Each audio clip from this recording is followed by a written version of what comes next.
Bienvenue sur La Vie des Saints, la chaîne où chaque jour, nous plongeons ensemble dans l'histoire lumineuse et édifiante des saints de l'Église catholique. À travers leurs combats, leurs vertus, leurs épreuves et leurs miracles, ces âmes choisies nous rappellent que la sainteté n'est pas un idéal lointain, mais un chemin à portée de cœur. Aujourd'hui, l'Église célèbre avec joie une grande fête, l'invention de la Sainte Croix, célébrée chaque 3 mai. Ce mot « invention » ne veut pas dire que la croix aurait été créée ce jour-là, mais qu'elle fut retrouvée après des siècles d'oubli, ensevelie sous les ruines du calvaire. C'est en ce jour que la croix du Sauveur reparut aux yeux du monde, pour être honorée par l'Église tout entière. Écoutons ensemble cette histoire merveilleuse.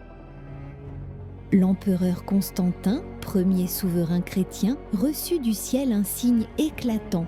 Il vit dans les airs une croix plus lumineuse que le soleil, portant ces paroles « Par ce signe tu vaincras ». Fortifié par cette vision, il triompha du tyran Maxence. En reconnaissance, il fit placer des croix sur les étendards de son armée, sur les monnaies de l'Empire, et se fit représenter tenant un globe d'or surmonté de la croix pour montrer que le monde avait été sauvé par elle. Mais c'est surtout sa mère, Sainte Hélène, qui montra un amour ardent pour ce mystère de notre salut. Dès la fin du concile de Nicée, elle entreprit un pèlerinage à Jérusalem avec la ferme résolution de retrouver le bois très saint de la croix. Son entreprise fut difficile. Personne ne savait plus où avait été cachée la croix après la mort du Christ. Le calvaire lui-même était recouvert de gravats et de décombres. Mais Dieu guida ses pas. Après avoir consulté les anciens de Jérusalem et prié avec ferveur, elle apprit par révélation que la croix se trouvait ensevelie près du Saint-Sépulcre. Sans relâche, elle fit fouiller le sol. Et bientôt, grâce à sa foi ardente, le trésor tant désiré fut mis au jour, la vraie croix du Christ. Avec elle furent retrouvés aussi les clous de la Passion et le titre inscrit « Jésus de Nazareth, roi des Juifs ». Toutefois, un problème se posa. Les croix des 2 larrons crucifiés avec Jésus avaient été retrouvées aussi. Comment distinguer la vraie croix ?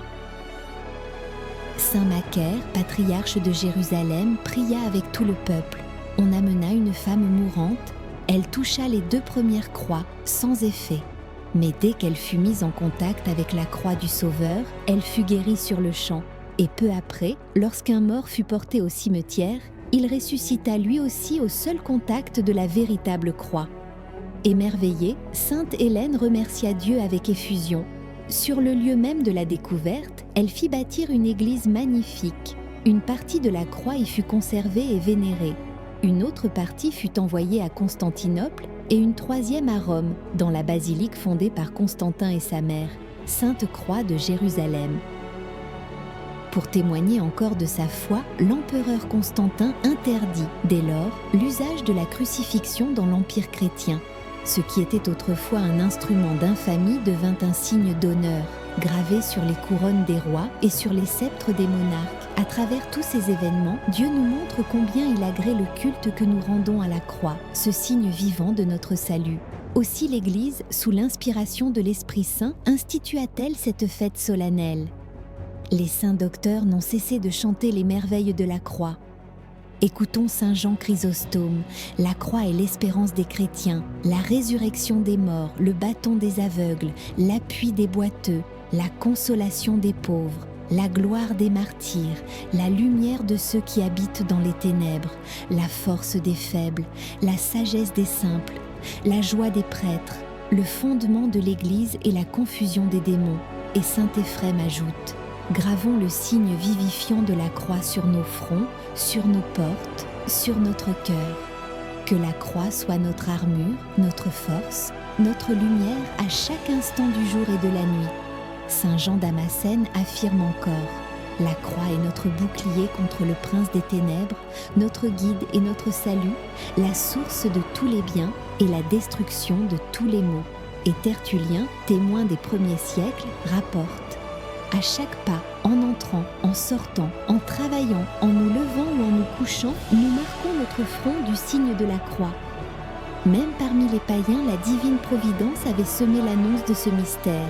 Une des sibylles païennes avait prophétisé: au bois heureux où Dieu sera suspendu. Et en Égypte, dans les hiéroglyphes, la croix symbolisait la santé et la vie éternelle. Enfin, au moment de la destruction du temple de Sérapis, on découvrit des croix gravées sur les pierres du sanctuaire païen, et nombre de païens frappés par ce signe se convertirent. Oui, les miracles opérés par la croix sont innombrables. Elle est vraiment la source de toute grâce. L'invention de la Sainte Croix eut lieu en l'an 326, ou selon certains historiens, en 328. Depuis ce jour béni, la Sainte Croix brille comme le signe glorieux de notre rédemption et l'étendard invincible de l'Église du Christ. Merci d'avoir suivi ce beau témoignage de foi et de sainteté.